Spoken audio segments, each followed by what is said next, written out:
नमस्कार, आपका स्वागत है। दोस्तों, हम जो भी और जैसा भी खाना खाते हैं उसका सीधा असर हमारे शरीर पर तो पड़ता ही है, साथ ही हमारे व्यवहार और आचरण पर भी पड़ता है। और हमारा व्यवहार और आचरण जैसा होता है, उसी पर हमारे जीवन की सफलता या असफलता निर्भर होती है। दोस्तों, खाना कैसा होना चाहिए, कैसे खाना चाहिए और खाना खाते समय किन बातों का ध्यान रखना चाहिए, इसके बारे में हमारे शास्त्रों में बहुत ही डिटेल में बताया गया है। अच्छा और अच्छे तरीके से बना हुआ खाना हमेशा ही हमारे लिए फायदेमंद होता है। इसके अलावा हमारे शास्त्रों में यह भी बताया गया है कि खाना बनाने वाले को भी कुछ नियमों का पालन जरूर करना चाहिए, जिससे उसके बनाए खाने से घर परिवार में सबको फायदा हो सके।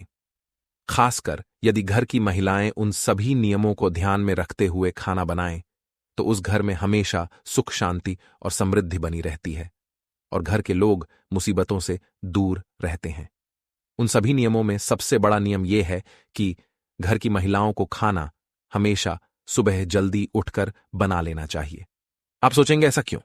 तो आइए हम एक कहानी सुनते हैं जिससे आपको ये बात समझ में आ जाए। बहुत पहले एक गांव में रमेश नाम का एक व्यक्ति रहता था।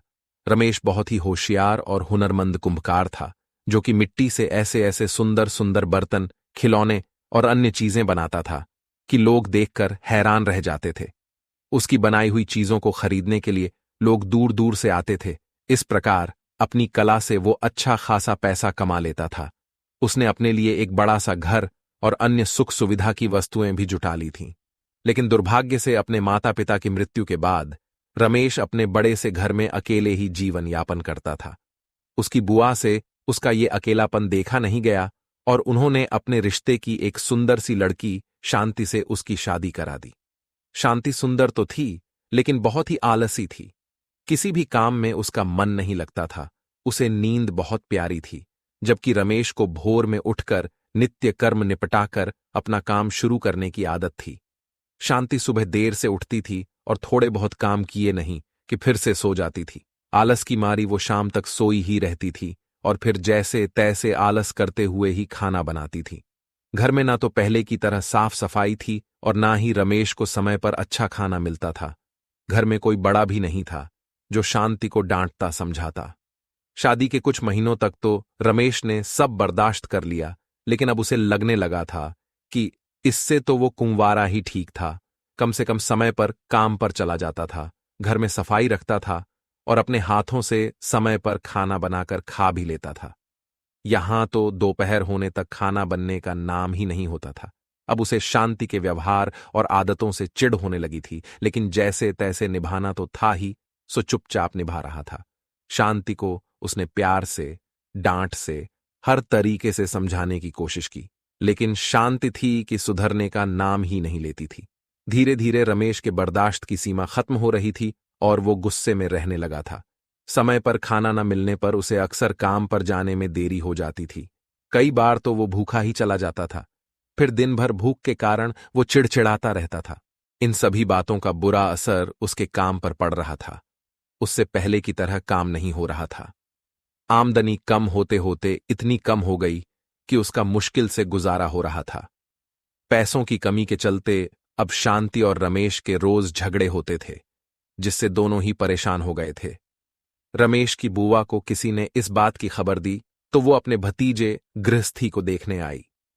रमेश के घर की हालत देखकर ही बुआ की अनुभवी आंखों ने सब भांप लिया।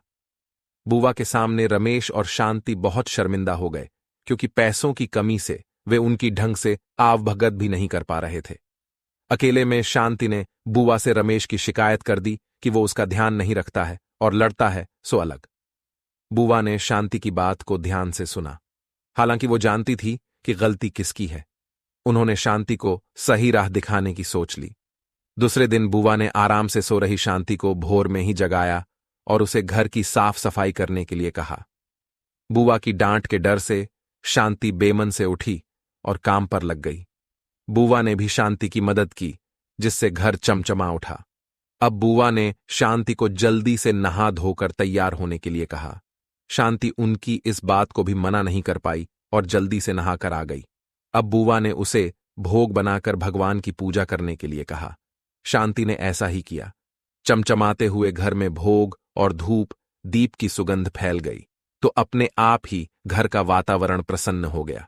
पूजा करने के बाद अब शांति को भी बहुत अच्छा लग रहा था। उसका सारा आलस पल भर में ही छू मंतर हो गया और वो प्रसन्न मन से जल्दी से खाना बनाने की तैयारी में जुट गई। रमेश के जागने से पहले ही उसने घर में जो था उसी से अच्छा सा खाना बना लिया। नित्य समय पर रमेश उठा तो घर की रौनक देखकर बहुत खुश हो गया। उसने भी जल्दी जल्दी नहाया और भगवान की पूजा की। रसोई से आ रही खाने की महक से उसकी सोई भूख जाग गई और जब शांति चेहरे पर मुस्कुराहट लिए उसके सामने खाने की थाली ली आई तो वो शांति के बदले हुए व्यवहार से हैरान रह गया। उसने बुआ की तरफ देखा तो वो भी मुस्कुरा दी। रमेश सब समझ गया। उसने बहुत तसल्ली से खाना खाया और शांति को बड़े ही प्यार से देखा। रमेश की नजरों में अपने लिए प्यार देखकर शांति को भी सब समझ में आ गया। उस दिन शादी के बाद पहली बार रमेश भरे पेट घर से निकला था। अच्छे खाने के असर से दिन भर उसका मन काम में लगा रहा, जिससे उस दिन उसकी अच्छी कमाई हुई और शाम को वो खुशी से घर लौटा। शांति को अब अपनी गलती का एहसास हो गया था। अब वो जैसा बुआ बताकर गई थी वैसा ही करती थी। सुबह जल्दी उठकर खाना बनाने से रमेश कभी भी काम पर भूखा नहीं गया। समय पर खाना खाने से उसका चिड़चिड़ापन दूर हो गया और वो पहले की तरह काम पर ध्यान देने लगा। उनके घर में फिर से सुख समृद्धि लौट आई। तो देखा आपने दोस्तों कि केवल सुबह जल्दी खाना बन जाए तो उससे कितना फायदा हो सकता है। इसीलिए दोस्तों कहा जाता है कि रसोई घर में ही परिवार का भाग्य तय होता है। एक स्त्री अपने घर को कैसे रखती है, इसी पर पूरे परिवार की किस्मत टिकी हुई होती है। अगर स्त्री देर से जागती है, देर से भोजन बनाती है, तो इसका नकारात्मक प्रभाव उस घर में रहने वाले लोगों पर पड़ता है। घर की जितना स्वच्छ और सुंदर रखा जाता है, उतनी ही घर में खुशहाली बढ़ती है। इसीलिए महिलाओं को हमेशा अपने घर को स्वच्छ रखना चाहिए। भोजन हमेशा सुबह जल्दी बनाना चाहिए। देर से बनाए हुए भोजन पर अशुभ शक्तियां अपना हक जमा लेती हैं। शास्त्रों में साफ साफ कहा गया है कि देर से बने भोजन पर प्रेत तथा अन्य अशुभ शक्तियां अपना अधिकार कर लेती है और ऐसा भोजन करने से उस व्यक्ति की अधोगति होती है, घर में दरिद्रता आती है, घर में क्लेश होता है। इसीलिए कहा जाता है कि जितना जल्दी रसोई घर में भोजन बनता है उतनी ही जल्दी घर की तरक्की होती है। साथ ही रसोई घर को हमेशा स्वच्छ रखना चाहिए। रसोई घर में कभी झूठे बर्तन नहीं रखने चाहिए। रात्रि में रसोई घर में झूठे बर्तन होते हैं तो उस घर में नकारात्मक शक्तियों का वास होने लगता है। दोस्तों, घर के पुरुषों का भाग्य स्त्रियों के ऊपर टिका होता है। इसीलिए घर की स्त्रियों का भी सदैव सम्मान करना चाहिए। जिस घर में स्त्रियों का अपमान किया जाता है उस घर में मां लक्ष्मी कभी प्रवेश नहीं करती है। साथ ही स्त्रियों को भी अपनी मान मर्यादा का ख्याल रखना चाहिए। उम्मीद है आपको यह जानकारी अच्छी लगी होगी। वीडियो को लाइक जरूर करें, कमेंट में जय श्री कृष्ण जरूर लिखें, साथ ही चैनल को सब्सक्राइब जरूर करें। आप सभी का धन्यवाद।